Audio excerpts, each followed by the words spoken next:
Please pretend you're my dad, little girl said. What the hell's angel did next shocked everyone. Most people see a leather vest and look away.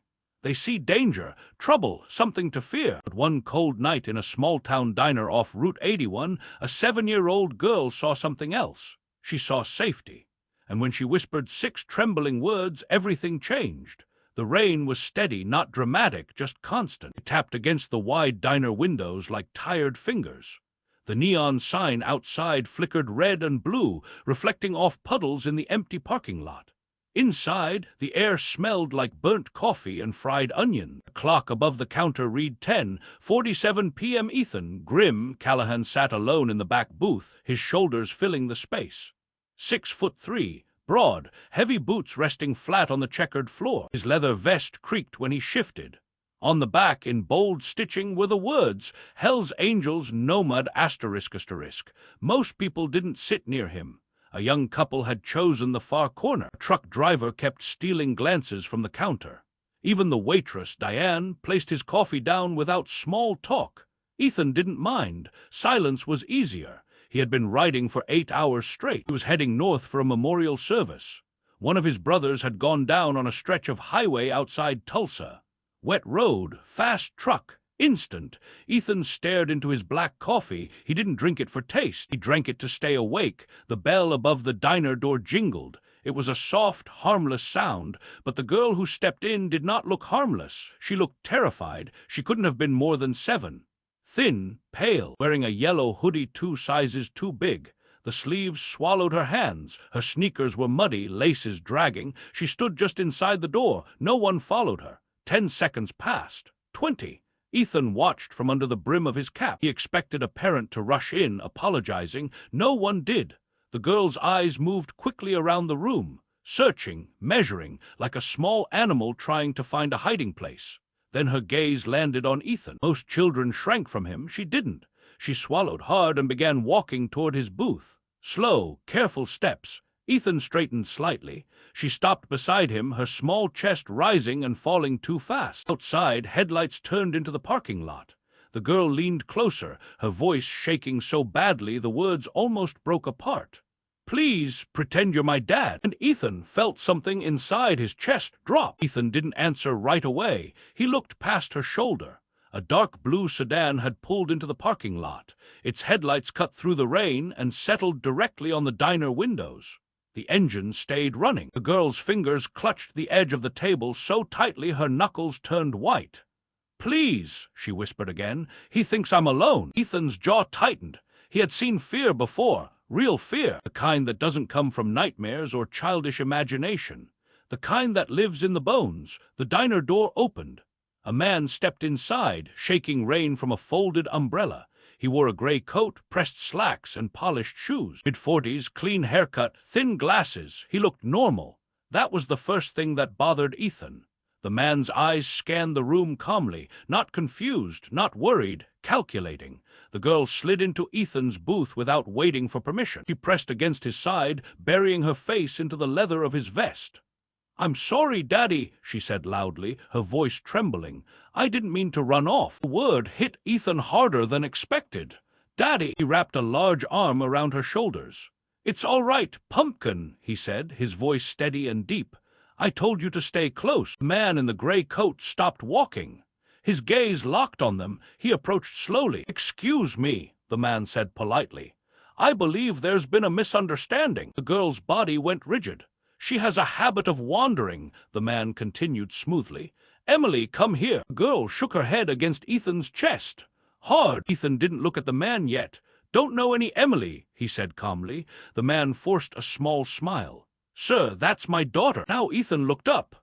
No, he said quietly. She's mine. The diner fell silent. The waitress froze mid-step. The truck driver straightened. The man's eyes flickered just slightly with irritation. Let's not make this difficult, he said. I'd prefer not to involve authorities. Ethan leaned back slowly, making sure the girl stayed tucked under his arm. You threatening me? He asked. The man didn't answer. He just studied Ethan, as if measuring him. Outside, the sedan's headlights remained on, watching. The man reached into his coat pocket. Ethan's muscles tightened instantly. But instead of a weapon, the man pulled out a wallet. He flipped it open and held up a photo. It showed the girl smiling on a playground, hair brushed neatly, wearing a bright pink jacket. "This is her," the man said. "Her name is Emily Parker. She struggles sometimes. Imagines things." Ethan glanced at the photo. Then he looked down at the child clinging to him. Her hoodie was stained, her sneakers worn thin at the toes. There was a faint bruise on her wrist. The girl in the photo looked cared for. The girl beside him looked exhausted. "What's your name?" Ethan asked softly, without taking his eyes off the man. The girl hesitated. Then she whispered, "Maya." The man's smile didn't reach his eyes. "She's confused," he said quickly. "We've had a long night." Ethan shifted slightly. "Maya," he repeated, louder now. "You know this man." She shook her head so hard her hair brushed his chest. "He followed us," she said. "He hurt my mom." The words dropped into the room like broken glass. The waitress gasped. The truck driver stood up. The man sighed, adjusting his glasses. "That's a serious accusation," he said, calm, controlled. "Her mother has mental health issues. She's unstable." Ethan slowly stood. At full height, he towered over the man. The fluorescent lights reflected off the metal ring on his finger and the ink across his neck. "You're gonna want to leave," Ethan said quietly. The man didn't step back. Instead, he leaned closer. "You have no idea who you're interfering with," he said softly. "You're passing through town. You don't belong here." Ethan's eyes narrowed. "How'd you know that?" Pause, just a second too long. The man smiled again. "You don't look local." Outside, thunder rolled. The headlights of the sedan flickered slightly in the rain, and Ethan realized something. This wasn't random. The man stepped back first. "Fine," he said smoothly. "We'll do this properly." He turned and walked toward the door. No rush, no panic. He stepped outside and got back into the sedan, but he didn't drive away. He waited, engine idling. Headlights pointed directly at the diner. Maya's breathing was uneven. "He won't leave," she whispered. Ethan sat back down. "Tell me everything," he said gently. She swallowed hard. "My mom and I moved 3 times," she said. "He keeps finding us. She said he's not my real dad. She said he lies." "Where's your mom now?" Maya looked down at her hands. "He made her stop the car," she whispered. "On the road. She told me to run. She said find a light, don't stop." Ethan felt something cold settle in his stomach. "How long ago?"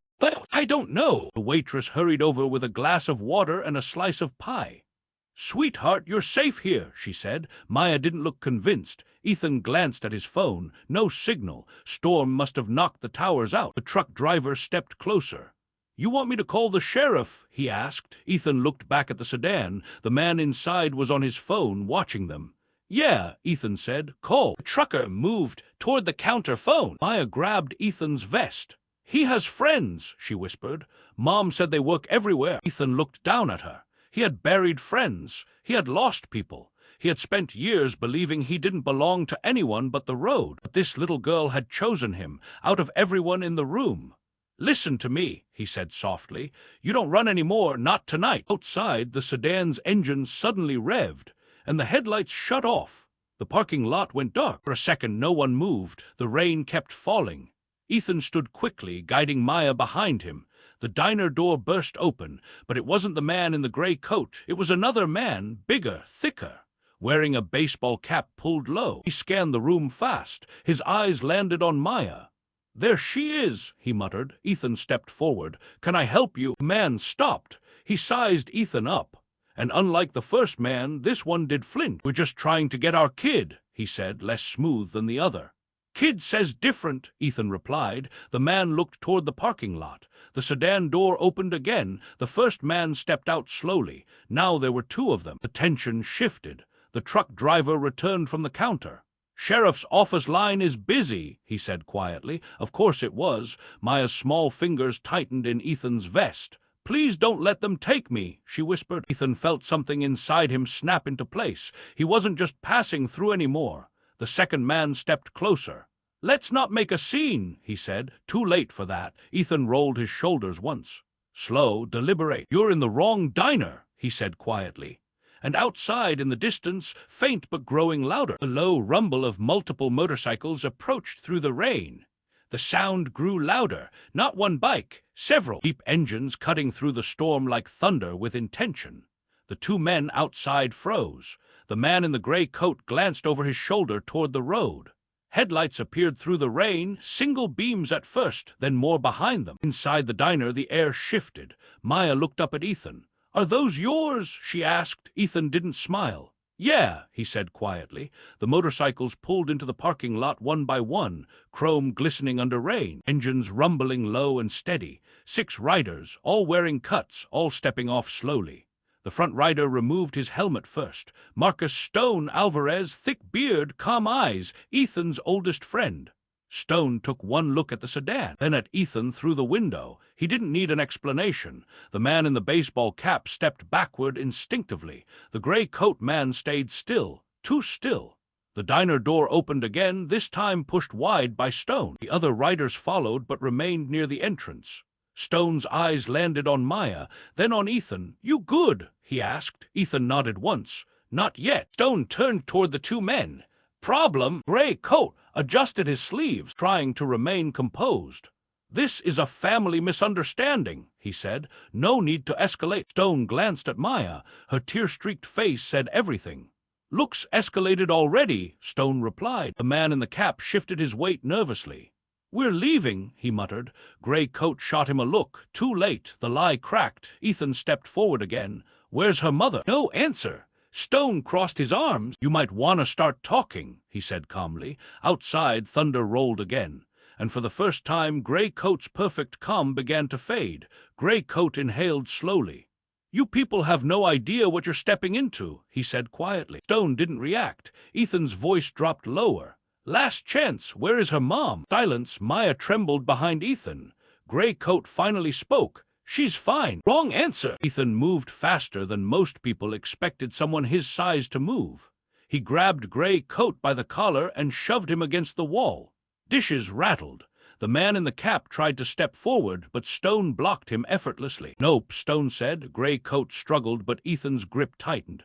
"You hurt her?" Ethan asked. Gray coat didn't answer. That was answer enough. Maya's voice cut through the tension. "She was on the ground," she cried. "She wasn't moving." Everything inside Ethan went cold. Not explosive. Cold. He released Gray coat suddenly. Stone stepped in close, his voice steady but dangerous. "You're gonna take us to her." Gray coat's eyes darted toward the door, toward the rain, toward escape. But 6 motorcycles now blocked the lot. He was outnumbered, outmatched, and finally, afraid, the sheriff's sirens finally wailed in the distance. Too late for first impressions, but not too late. Gray coat tried one last move. "You don't understand," he said. "You'll regret this." Ethan leaned down so their faces were level. "I regret a lot of things," he said quietly. "Protecting a kid won't be one of them." The deputies rushed in moments later. Questions fired rapidly. The truck driver spoke up first, then the waitress, then Maya. The story spilled out in broken pieces. The sedan was searched. In the trunk, deputies found rope, duct tape, and a second license plate. Gray coat's composure shattered. He began shouting about lawyers, about mistakes, about misunderstandings. But the evidence spoke louder. The man in the cap tried to run. Stone tripped him before he made 3 steps. Handcuffs clicked shut. Maya clung to Ethan as officers secured the men. "Will they find my mom?" she whispered. Ethan knelt down, brushing rain from her hair. "Yeah," he said, "they will." And this time, he believed it. An hour later, red and blue lights still painted the diner walls. An ambulance arrived. They had found her mother, alive, barely conscious, left near a tree line off Highway 81. Maya broke down when she heard. Ethan held her carefully, like something fragile and sacred. Stone stood nearby, watching quietly. "You staying?" Stone asked. Ethan looked down at the little girl who had chosen him out of everyone. "Yeah," he said. For once, the road could wait. When Maya's mother was brought to the hospital, Ethan followed. He didn't speak much. He didn't need to. In the sterile hallway under bright lights, Maya squeezed his hand. "You don't have to pretend anymore," she said softly. Ethan swallowed. "I know." She smiled faintly. "But can you still come visit?" Ethan hesitated only a second. "Yeah," he said again. Outside, the rain had stopped. The sky was clearing. And for the first time in a long time, hospital hallway smelled like a man just burnt coffee. Ethan sat in a plastic chair that felt too small for him. His boots were wet, leaving faint marks on the pale floor. The vending machine down the hall hummed softly. Maya hadn't let go of his hand, not once. A nurse finally approached. "She's awake," she said gently. "You can see her." Maya's fingers tightened. Ethan stood slowly, his knees stiff from the ride and the long night. He didn't belong in places like this. White walls, quiet voices, soft shoes, but he walked beside her anyway. Maya's mother lay in the hospital bed, pale but breathing steadily, a bandage wrapped around her forehead. Her eyes fluttered open when Maya rushed to her side. "Mom," Maya whispered, her voice breaking. Her mother's gaze shifted past her daughter. It landed on Ethan. For a second, confusion flickered, then understanding. "You helped her?" she asked weakly. Ethan nodded once. "She helped herself, just needed somewhere to stand." The woman's eyes filled with tears. "Thank you," she said. He didn't know how to respond to that. Gratitude always made him uncomfortable. He shifted his weight and looked down at Maya. "You're safe now," he told her. Maya looked between them. "You're staying right?" she asked. Ethan hesitated. He was supposed to be 3 states away by morning. There was a memorial waiting, brothers expecting him, but this girl had run through the rain and chosen him. "Yeah," he said quietly. "I'm staying." Stone leaned against the doorway, arms folded. "You sure?" he asked. Ethan met his friend's eyes. "Yeah," he repeated. For the first time in years, he wasn't riding toward something he'd lost. He was standing for something he'd found. And in the soft beeping of hospital machines, something inside him shifted, not loudly, not dramatically, just enough. Morning came slow and gray. The storm had passed, but the streets were still wet. Ethan stood outside the hospital entrance, phone pressed to his ear. "I won't make the service," he said quietly. There was silence on the other end, then a voice, "You good?" Ethan looked up at the pale sky. "Yeah," he said. "I'm where I need to be." He ended the call. Inside, Maya sat in a chair beside her mother's bed, drawing on a scrap of paper. When she saw Ethan return, her face lit up. "You came back," she said. "Told you I would." She held up the drawing. It showed a big stick figure with a beard, a small girl beside him, and above them a son. "That's you," she said proudly. Ethan studied it carefully, like it was a blueprint. "Looks like I need better hair," he muttered. Maya giggled. Her mother watched them quietly. "You don't have to do this," she said softly. "We don't want to pull you into trouble." Ethan leaned against the wall. "Trouble found me," he replied. "I just answered." Authorities had already connected the 2 men to multiple reports across state lines. Fake identities, restraining orders, disappearances. It hadn't been random. Maya's mother had been running for months. "You stopped it," she whispered. Ethan didn't feel like he'd stopped anything. He had just stayed. Sometimes that was enough. A social worker entered later that afternoon, asking questions gently. Maya never let go of Ethan's vest while they talked. When it was time to leave for the evening, she walked him to the elevator. "You don't have to pretend anymore," she said again. Ethan knelt so they were eye level. "I wasn't pretending," he told her. And this time he meant it. 3 days later, Ethan was still in town. The hospital had released Maya's mother with protective measures in place. Police were building a case. Stone and the others had already ridden out, but Ethan remained. He found himself sitting on a park bench while Maya played nearby. The same park from the photo the man had shown in the diner. The swing creaked gently as she pumped her legs. "Higher!" she called. Ethan pushed carefully. He had buried a daughter once. Most people didn't know that. She had been 5, leukemia, fast and cruel. After she died, Ethan had packed up and chosen the road over everything else. It was easier not to stay, not to feel. Now he stood behind a swing set, watching a little girl laugh under an open sky.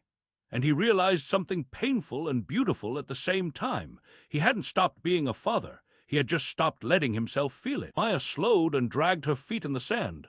"Are you thinking?" she asked. "Yeah, about leaving." He didn't answer immediately.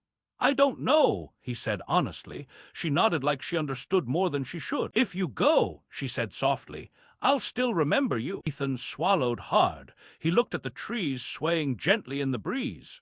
Maybe the road wasn't the only place a man could belong. The court hearing was scheduled quickly. Gray Coat's real name surfaced. So did a long list of charges. Maya sat beside her mother in the small courtroom. Ethan sat behind them, silent and steady. When Maya was asked if she recognized the man, she didn't look at him. She looked at Ethan, then she nodded. "Yes," she said clearly. The man avoided her eyes. For the first time since that night, he looked small. Afterward, outside the courthouse, reporters lingered. Cameras flashed when they saw Ethan's vest. "Is it true you're part of a motorcycle club?" someone asked. Ethan didn't answer. He didn't need headlines. He wasn't a hero. He was just there. Maya ran up to him after the hearing ended. "They're keeping him locked up," she said. "Good." She hugged him tightly. People watched, whispered, but Ethan didn't care. He had spent years being seen as something dangerous. For once, someone saw him as safe, and that meant more than reputation ever could. The day Ethan finally started his bike again, the sky was clear. Maya and her mother stood on the sidewalk outside their small apartment. "You'll visit?" Maya asked. "Yeah, you promise?" Ethan nodded. He handed her something small, a silver coin from his vest pocket. It had belonged to his daughter. "For courage," he said. Maya held it like treasure. "You don't look scary anymore," she told him. Ethan smiled slightly. "Good." He put on his helmet slowly. For years, the roar of the engine had felt like escape. Now it felt different. It felt like movement not away but forward. Maya waved as he pulled onto the road. He didn't look back right away. But when he did, she was still standing there, coin in hand. Smiling, months passed. Ethan kept his promise. He visited when he could, sat at kitchen tables, fixed a loose cabinet, attended a school recital quietly in the back row. Maya introduced him once. "This is my friend," she said proudly. "He's like my dad." Ethan didn't correct her. One evening, as the sun dipped low and painted the sky orange, Maya asked him a question. "Why did you help me?" Ethan thought about that, about the rain, the diner, the whisper. "Because you asked," he said simply. She nodded, satisfied. Sometimes the biggest changes begin with the smallest voice. A scared little girl, 6 words, and a man who decided to stay. Ethan rode many highways after that, but he was never just passing through again. Because once someone sees the good in you, it's hard to go back to being invisible. And sometimes the scariest man in the room is the safest place a child can run. If this story touched you, share it with someone who needs hope tonight.